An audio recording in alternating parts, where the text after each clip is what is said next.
Hello जी, अस्सलाम वालेकुम। तो कैसे हैं आप सब लोग। तो देखो, मैं आज एक आपको जो टिप बताने वाला हूँ ना, वो बहुत ही फायदेमंद है। हम लोग जो है ना लॉन्ग टर्म नहीं सोचते, हम लोग सोचते हैं शॉर्ट टर्म। ठीक है, अब मैं आप लोगों को बताता हूँ कि भाई देखो, हमारे पास हम लोग आपको पता है कि दराज का काम करते हैं, दराज की सर्विसेज देते हैं, दराज के स्टोर्स बनाकर देते हैं, हंटिंग शॉर्टिंग ए टू जितनी चीज़ें होती हैं हम लोग सब देते हैं। कंपनी ट्रेडमार्क भी अब हम लोगों ने सर्विसेज स्टार्ट कर दी। तो इसमें मसला क्या आता है, सबसे पहले एक बंदा हमारे पास आया, उसने कहा कि साथ भाई मेरा इतना बजट है, मुझे ये प्रोडक्ट हंट करवाना है, सोर्स करवाना है और लिस्ट करवाना है। ठीक है, हम लोग हंट सोर्स करके लिस्ट करके उसको दे देते हैं। अब देखो, हर बंदे का काम नहीं होता ई कॉमर्स का, और हमारे हर पाकिस्तानी ये समझता है कि भाई सारा काम मैं कर लूँ। ठीक है ना, तो वो समझता है चल भाई हंटिंग सोर्स इनसे करवा के सारा काम मैं कर लेता हूँ, मैनेजमेंट मैं खुद उसको चला दूंगा। तो उनको चलाने नहीं आता। इन दी एंड वो फिर लॉस करते हैं, फिर वो 10 जगह जाके बुला बुला कहते हैं दराज को। तो हमारे पास जितने भी क्लाइंट्स आते हैं ना, देखो हम लोग भी इंसान हैं, 10 स्टोर बनाते हैं, 2-3 स्टोर नहीं भी चलते, 2 भी नहीं चलते, 3 भी नहीं चलते। फिर उस पर ये होता है या तो उस पर री इन्वेस्ट होता है या हम उसको सेल आउट कर देते हैं। ठीक है, तो अब इसमें सेल आउट किस तरह होता है, तो इसलिए हम लोग जो भी कंपनी बनाते हैं ना कस्टमर की, तो हम लोग काम करते हैं एसएमसी पर। सिंगल मेंबर कंपनी होती है और प्राइवेट लिमिटेड कंपनी होती है। जैसे कि आप लोग 2-4 पार्टनर हो, आपका बजट बड़ा है, तो फिर आप प्राइवेट लिमिटेड पार्टनरशिप दोनों पार्टनरों के नाम पे दोनों कंपनी हो जाए। ठीक है, इसके अलावा होती है एसएमसी सिंगल मेंबर कंपनी। उसके अलावा जो लोग बनवाते हैं वो बनाते हैं सोल प्रोप्राइटरशिप। अब थोड़ा सा कंपनी का भी बता देता हूं, और मैंने आपको दराज के बारे में तो बता दिया। देखो, सोल प्रोप्राइटरशिप कौन बनाता है? सोल प्रोप्राइटरशिप वो बनाता है जिसका अपने पीछे से बाप दादा का बिजनेस होता है। वो कहता है कि भाई मुझे तो उसको कंटिन्यू ही रखना है, मैं इसको बेचूंगा नहीं। ठीक है ना, तो सोल प्रोप्राइटरशिप कन्वर्ट नहीं होती, कन्वर्ट होती भी है तो आपको बिल्कुल जलील करवा देगी कन्वर्ट करने में। ठीक है, 6 से 8 महीने उसको कन्वर्ट करने में लग जाते हैं, बहुत सारे मसले मसाइल आते हैं। एसएमसी क्या होती है? सिंगल मेंबर कंपनी होती है, ये प्राइवेट लिमिटेड कंपनी होती है, एक बंदे के नाम पर होती है।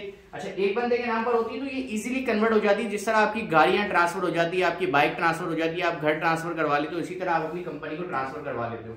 और प्राइवेट लिमिटेड भी इसी तरह होती है। जैसे कि आप 2 पार्टनर हो, पार्टनर ने कहा कि यार मुझे अब मजा नहीं आ रहा, मैं एग्जिट कर रहा हूं। उसने एग्जिट किया, आपने किसी और पार्टनर को प्राइवेट लिमिटेड में इन कर दिया।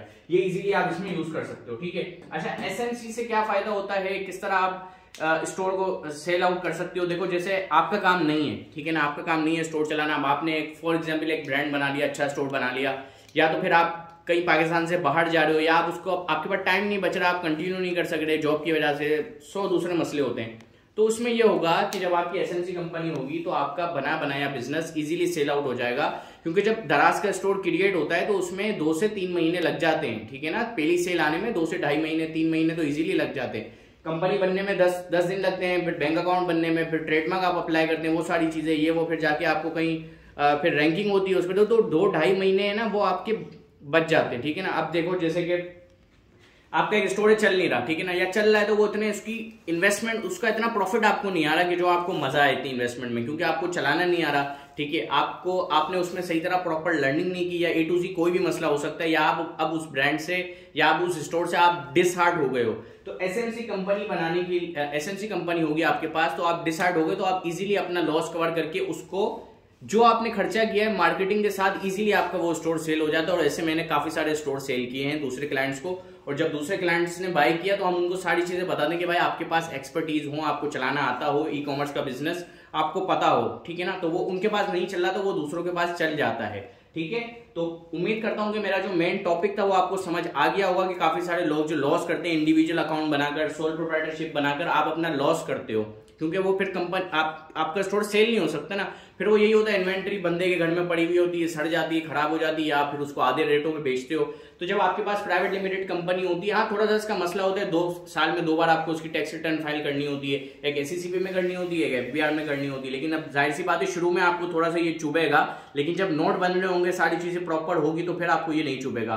और दूसरी बात और आखिरी बात मैं आपको बता दूं कि भाई ट्रेडिंग करने से जितना पैसा नहीं बनता, जितना पैसा बिजनेस बेचने से बनता है। ठीक है ना, तो आपने स्टोर चलाया और बेचा, फिर दूसरा नया स्टोर बनाया, उसको चलाया और बेचा। आप जितने भी पाकिस्तानी सक्सेसफुली बंदे उठा के देखोगे ना, तो वो ज्यादातर लोगों ने यही किया कि भाई स्टोर चलाया और बेच दिया है। ठीक है, तो बहुत बहुत शुक्रिया, अस्सलाम वालेकुम। हमारा यूट्यूब चैनल भी है SRL कॉमर्सिफाई, जहाँ पे आपको हम लोग फ्री वीडियोस, फ्री लेक्चर्स, मेरी अपनी जर्नी है उसके ऊपर, तो आप इजीली उसको देख के मतलब कि मोटिवेशन आपको आ सकती है, आपको थोड़ा सा एक्सपीरियंस आ सकता है। हमारी तो कोशिश यही है कि जो हमारे पास है हम नॉलेज ट्रांसफर कर दे। ठीक है, बहुत बहुत शुक्रिया, अल्लाह हाफिज।